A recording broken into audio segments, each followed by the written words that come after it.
Assalamualaikum warahmatullahi wabarakatuh. Nah, berjumpa lagi bersama saya di My English Class Channel.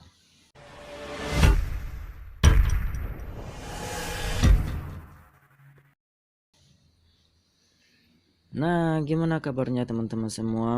Sudah mulai bisa berbahasa Inggris atau gimana? If you can speak English, you can speak with me. Nah, sekarang saya akan membahas lagi sebuah materi baru, yaitu tentang passive voice, cuman penggunaannya pada past tense dan past continuous tense. Nah, teman-teman tahu sendiri kan apa yang disebut dengan past tense itu dan past continuous itu. Nah, jika teman-teman masih belum memahami tentang penggunaan past tense dan past continuous itu, silakan teman-teman cek aja videonya pada channel saya. Nah, saya sudah menjelaskan tentang dua tenses ini. Nah, jika teman-teman sudah memahami, maka lanjut kita kepada penggunaan passive voice. Karena kalau misalnya teman-teman tidak memahami penggunaan active voice, maka teman-teman akan kesulitan dalam memahami perubahan bentuk menjadi passive voice. Nah, past tense itu sendiri merupakan tenses yang digunakan untuk membuat kalimat yang terjadi pada masa lalu atau pada masa lampau. Contohnya, kemarin sore saya pergi bermain bola, atau kemarin sore saya pergi jalan-jalan, atau kemarin sore saya mendapatkan sebuah hadiah dari teman saya. Nah, seperti itu. Nah, itu adalah penggunaan past tense dan past continuous tense. Nah, misalnya teman-teman, kalau penggunaan past continuous tense itu sendiri, misalnya kemarin waktu saya sedang diajak oleh teman saya pergi jalan, tahu-taunya ada kecelakaan. Nah, itu adalah penggunaan past continuous tense. Kita menjelaskan suatu kejadian yang sedang berlangsung tapi pada masa lampau. Nah, contohnya yang seperti saya jelaskan tadi. Nah, mudah-mudahan teman-teman paham sampai di sini untuk penggunaan past tense dan past continuous tense. Nah, kita lanjut ke penggunaan passive voice-nya. Nah, sebelumnya untuk penggunaan kalimat aktif itu ada tiga pola yang perlu teman-teman pelajari. Yang pertama ada yang bentuk aktif, ada bentuk negatif, dan ada bentuk interrogatif. Nah, ini pada penggunaan pola bentuk past tense. Nah, kalau untuk past continuous tense-nya yang di bawah ini nih. Nah, past continuous tense-nya yang di bawah ini. Nah, kalau untuk penggunaan past tense-nya sendiri, bentuk positifnya ini, Andi ini disebut dengan apa? Andi ini disebut dengan subjek.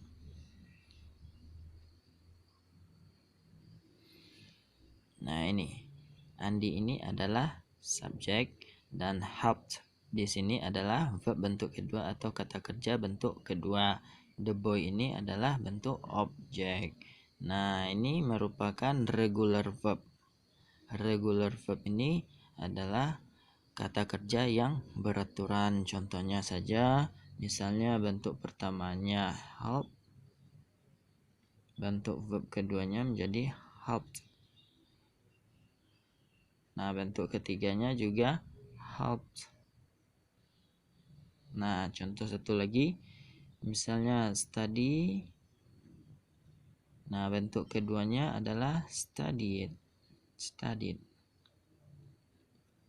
Dan bentuk ketiganya studied.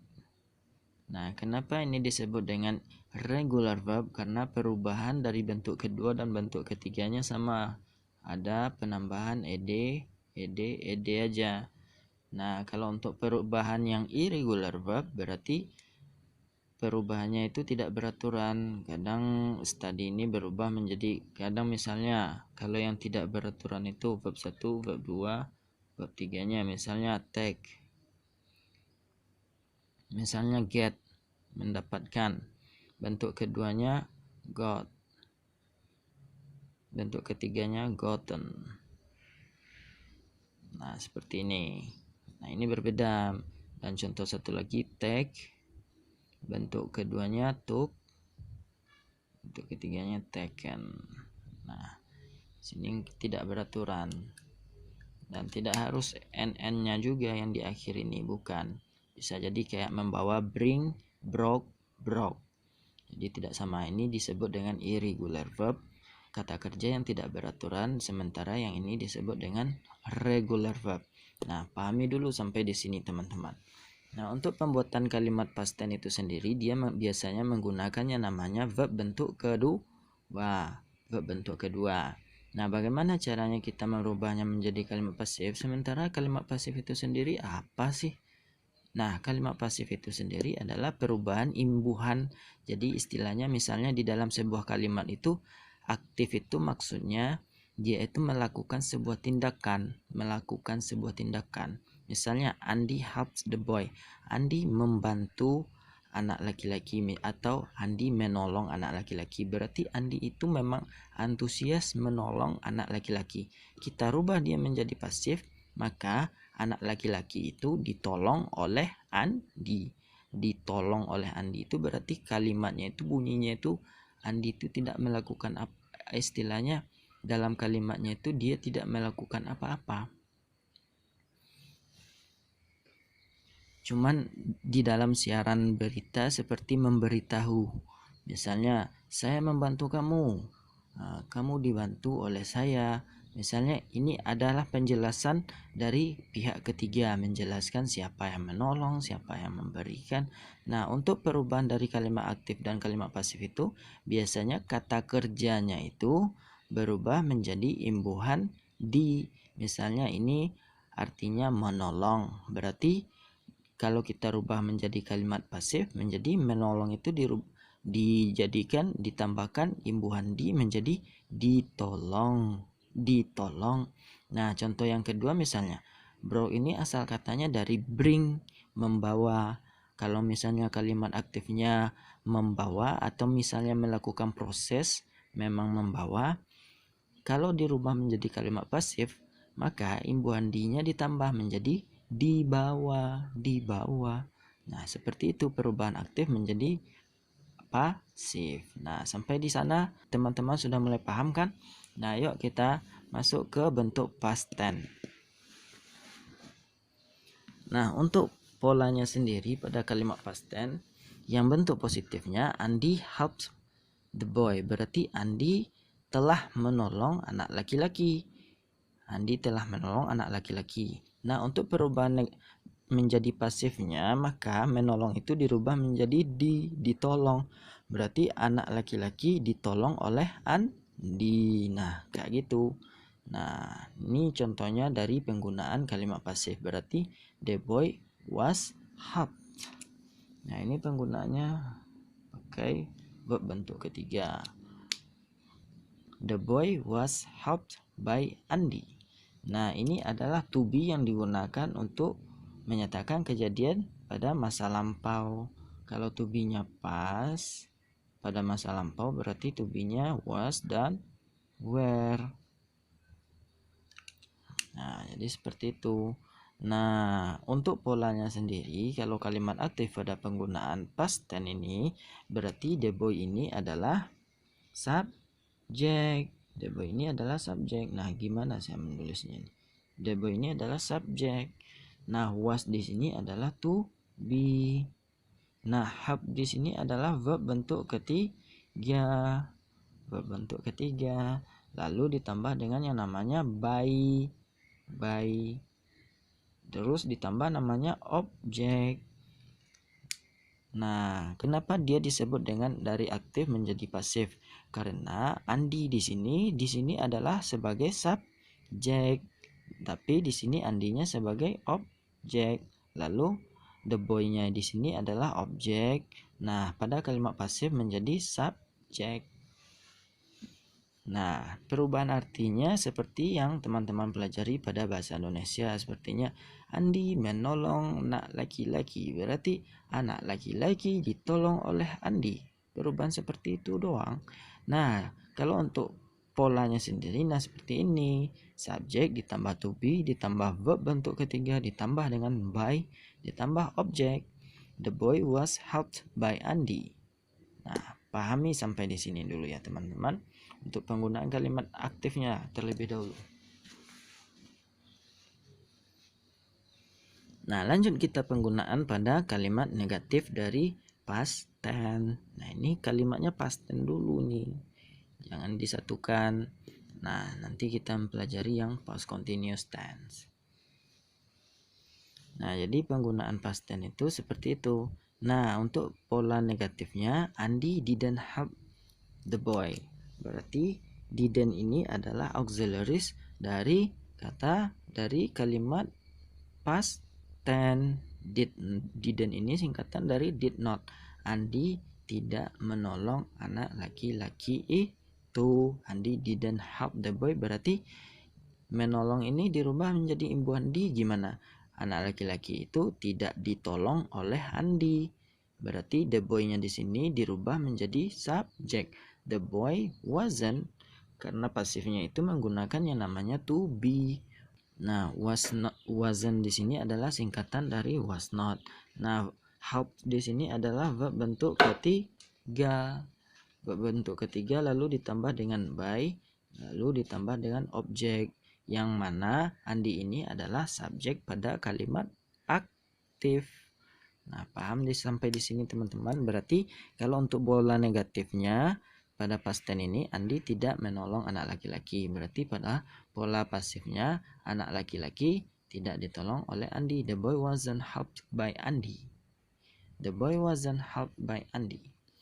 Nah, pahami sampai di sana ya teman-teman. Nah, lanjut kita pada penggunaan interrogatifnya. Nah, interrogatifnya itu ada penggunaan yang namanya auxiliary did pada past tense. Nah, did Andi help the boy? Apakah Andi menolong anak laki-laki itu? Did Andi help the boy? Nah, ini ada kata telahnya ya. Di dalam kalimat past tense ini ada kata telahnya. Maaf jika saya tidak menyebutkan kata telahnya. Nah, apakah Andi telah menolong anak laki-laki itu? Nah, berarti kalau kalimat pasifnya berarti menolong ini dijadikan dengan ditambahkan dengan imbuhan di. Apakah Andi telah menolong anak laki-laki itu? Berarti apakah anak laki-laki itu telah ditolong oleh Andi? Berarti sama juga, misalnya did-nya ini di depan, kalau di sini to be-nya di depan, to be, lalu subjek dan ditambah verb bentuk ketiga, ditambah by, tambah objek. Berarti was the boy helped by Andi? Nah, verb ini bentuk ketiga, jangan lupa ditambahkan by. Berarti apakah anak laki-laki itu ditolong oleh Andi? Ada kata ditolong. Nah, ini menolong, ini ditolong. Nah, jadi sampai di sini paham ya teman-teman. Jadi perubahan dari kalimat aktif pada penggunaan past tense menjadi pasif, maka penggunaan was-nya itu maka dia ditambahkan dengan yang namanya to be dan subjek, verb bentuk ketiga, by dan objek. Nah, ini pola interrogatifnya. Nah, pahami teman-teman. Mudah-mudahan teman-teman mudah mengerti dari penjelasan saya ini. Nah, oke, kita lanjut pada penggunaan aktif dan passive voice pada past continuous tense. Past continuous tense. Nah, jika teman-teman masih belum mempelajari tentang penggunaan past continuous tense ini, silakan teman-teman cek dulu videonya, ada di channel saya ya. Nah, ini adalah bentuk pola aktif dari past continuous tense. Misalnya Andy was helping the boy. Past continuous tense itu sendiri kan kejadian pada masa lampau tapi dia sedang berlangsung waktu itu. Contohnya kita menjelaskan suatu kejadian kemarin saat saya sedang makan, saya melihat ada seseorang yang mendekati saya. Nah, kalimat yang menyatakan kemarin saya saat sedang makan itu menggunakan yang namanya past continuous tense. Nah, ini dia. Nah, untuk polanya sendiri silahkan cek videonya di channel saya. Nah, kita masuk ke penggunaan passive voice-nya past continuous tense ini. Yang pertama kita tengok dulu di bagian kalimat aktifnya. Nah, kalau untuk kalimat aktifnya past continuous tense ini menggunakan to be yang namanya was. Ini to be. Terus ditambah verb pertama tambah ing. Paham ya? Ini adalah subjek dan ini objek. Nah, ini kalau mau rumusnya, cuman saya tidak mau teman-teman itu terfokus pada rumus. Teman-teman cukup memahami rumusnya, apa yang teman-teman bikin setelah subjek sudah. Kalau misalnya teman-teman mau menghafal juga nggak masalah bagi saya untuk memulai dari awal. Nah, untuk perubahannya sendiri yang positif berarti Andy was helping the boy. Andy telah sedang menolong anak laki-laki itu. Andy telah sedang menolong anak laki-laki itu. Nah, kalau untuk pasifnya berarti kata menolong ini dirubah menjadi imbuhan di. Anak laki-laki itu telah sedang ditolong oleh Andy. Berarti the boy was being helped by Andy. Nah, untuk penggunaan continuous ini ada penambahan yang namanya being pada pola kalimat pasif. Nah, ini tambah being. Ini adalah to be dan ini subjek. Ini verb bentuk ketiga tambah by tambah objek. Nah, objeknya sendiri adalah subjek dari kalimat aktif. Nah, Andi ini adalah subjek pada kalimat aktif. Lalu objek yang di kalimat aktif ini berubah menjadi subjek pada kalimat pasif. Paham ya teman-teman semua? Jika teman-teman masih belum paham, silakan ulang-ulangi aja video saya sampai teman-teman mengerti dan memahami apa penjelasan saya ini. Nah, jadi seperti itu. Andi menolong, telah sedang menolong, atau misalnya kita hilangkanlah kata telahnya. Misalnya ini kejadiannya kemarin. Andi sedang menolong anak laki-laki itu. Berarti anak laki-laki itu telah sedang ditolong oleh Andi. Nah, berarti the boy was being helped by Andi. Nah, kalau kalimat aktifnya Andi was helping the boy, berarti kalimat pasifnya the boy was being helped by Andi. Nah, untuk perubahan pola negatifnya, berarti kalau misalnya kalimat aktif pada penggunaan past continuous tense ini kita cuma menambahkan not di bagian to be-nya. Misalnya was not disingkat menjadi wasn't. Andy wasn't helping the boy. Andy tidak menolong anak laki-laki. Andi sedang tidak menolong anak laki-laki. Berarti kalau untuk kalimat pasifnya, anak laki-laki itu sedang tidak ditolong oleh Andi, atau anak laki-laki itu tidak ditolong oleh Andi. Berarti kita hanya menambahkan yang namanya not setelah to be-nya. Kita tambahkan setelah to be, ini to be tambah dengan not. Nah, seperti itu aja rumusnya. Was not ini, wasn't ini singkatan dari was not. Berarti objeknya dari yang kalimat aktif menjadi subjek pada kalimat pasif. The boy wasn't being helped by Andy. Berarti anak laki-laki itu tidak ditolong oleh Andy. Paham? Paham ya teman-teman? Nah, apakah masih terlalu cepat penjelasan saya? Nah, kalau untuk arti yang dari kalimat aktif, Andi tidak menolong anak laki-laki. Yang kalimat pasifnya, anak laki-laki tidak ditolong oleh Andi. Ada imbuhan di-nya di sini. Nah, ini kan menolong dan ini ditolong. Paham? Nah, lanjut kita pada penggunaan interrogatifnya.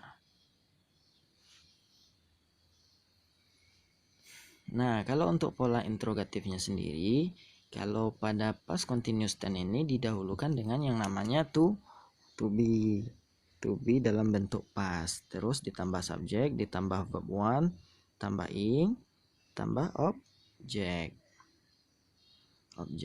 Nah, gitu. Berarti was Andy helping the boy? Apakah Andy menolong anak laki-laki? Berarti untuk kalimat interrogatifnya pada passive voice, apakah anak laki-laki ditolong oleh Andi? Jadi perubahan menolong itu menjadi ditolong. Paham itu ya teman-teman? Perubahan menolong itu menjadi ditolong. Berarti to be dulu di sini sama to be. Subjek juga ditambah being di sini. Kelebihannya ditambah being, verbnya bentuk ketiga, lalu ditambah by dan ditambah objek. Nah, subjek yang di sini adalah objek pada kalimat aktif. Nah, objek yang di sini adalah subjek pada kalimat aktif. Nah, berarti kalau misalnya was Andy helping the boy, pasifnya was the boy being helped by Andy. Nah, bahasa Indonesianya apakah Andi menolong anak laki-laki? Apakah anak laki-laki ditolong oleh Andi? Nah, paham? Jangan sampai nggak paham ya teman-teman semua. Mungkin penjelasan saya masih terlalu cepat atau masih ada beberapa hal yang perlu teman-teman pahami. Cuman kalau untuk secara menyeluruh penjelasan yang saya berikan di sini sudah cukup untuk membuat teman-teman mengerti dalam standar yang istilahnya jika teman-teman sudah memahami bentuk dari penggunaan past tense dan past continuous tense ini. Namun jika teman-teman masih belum memahami penggunaan past tense dan past continuous ini, teman-teman bisa cek video saya di channel saya ini. Nah, baru kita masuk ke bentuk yang pasifnya. Kalau teman-teman masih bingung dalam membuat kalimat aktifnya, silakan pelajari terlebih dahulu. Maka habis itu baru teman-teman bisa mempelajari kalimat pasifnya. Pahami sampai di sini dulu ya teman-teman. Mudah-mudahan video yang saya berikan kali ini bisa dimengerti dan selamat belajar bagi teman-teman semua yang masih dalam bangku SMP, SMA dan perkuliahan. Nah, jangan lupa di-subscribe. Nah, thanks for watching and assalamualaikum warahmatullahi wabarakatuh. Cek ya.